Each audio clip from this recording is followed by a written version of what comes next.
Sports, 1290 AM, The Source. Arizona and Southern Mississippi coming up here on 1290 AM The Source. Tip-off at 7:30. Rob Lantz along with Brad Allis and John Schuster here on the News 4 Tucson Countdown to Tip-Off show. And John gave us a phone call at 880-1290. John, how you doing this afternoon? Pretty good. How are you doing? Doing well, my man. Good deal.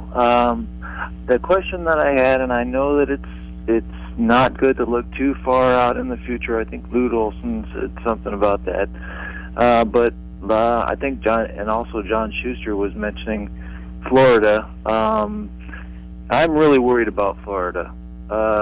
And I'm looking at the other, like UCLA. You mentioned UCLA is like one of the big ones that everybody sees in this, throughout the nation. They see UCLA and they think it's that's the symbolism of Pac-12.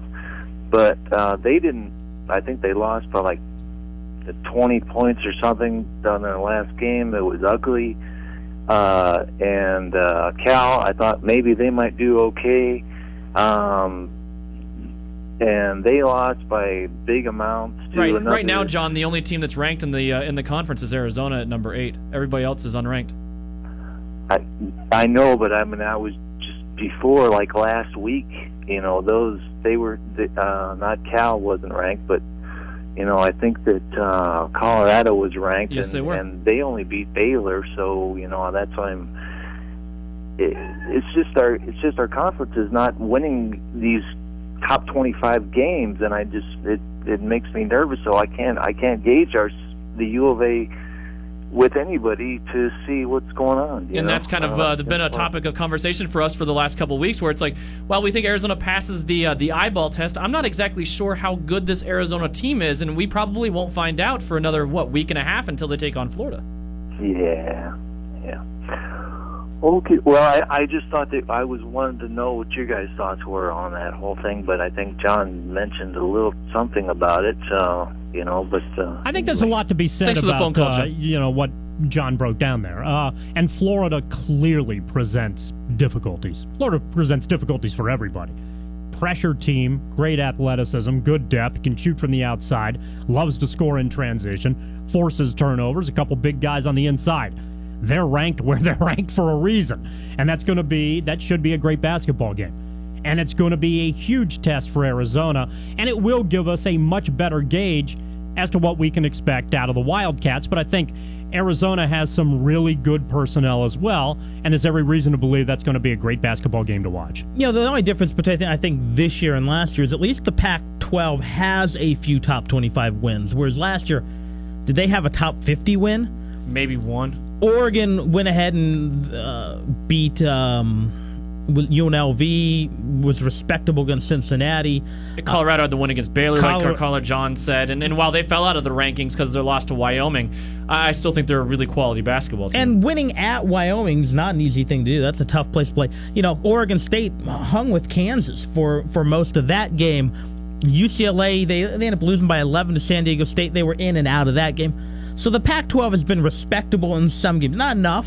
ASU has played a couple teams tough, but Arizona's now going to have to be the team. Now that UCLA, or until UCLA can figure it out, and I think all of us in this room are not real convinced that is going to happen this year, Arizona's going to have to be the standard bearer for this conference, and they unfortunately get exactly one opportunity to do so heading into conference. But yes, some eyes will be on the Clemson game. And you still got a chance against San Diego State, but you got to have everything go your way on a Christmas tournament. And again, Miami might get to play Miami in that tournament, but Miami's a better win in football. So to a large degree, I don't know about that anymore. Not anymore, but at least nationally. But the game against Florida is nationally televised. It's really not competing with bowl games of significance that night. And, Arizona has a chance to give a marquee win. And in this case, taking them to overtime like they did last year is not enough to hang your hat on for this conference. The bigger question on the 15th is not will Arizona be able to compete with Florida. It will be, are we still awake for our post-game show after the 18 hours of radio that we will be doing that day? Which, of course, will thrill the listeners immensely. Oh, yeah.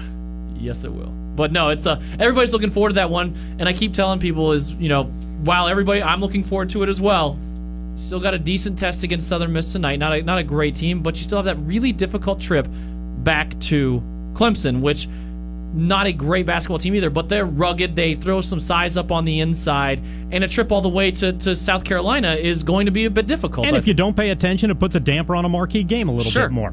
I think that's still going to be a big game, regardless of how Arizona performs against Southern Miss and Clemson. But naturally, you'd love it if both teams came into that matchup undefeated and stared at being top 10 ranked teams.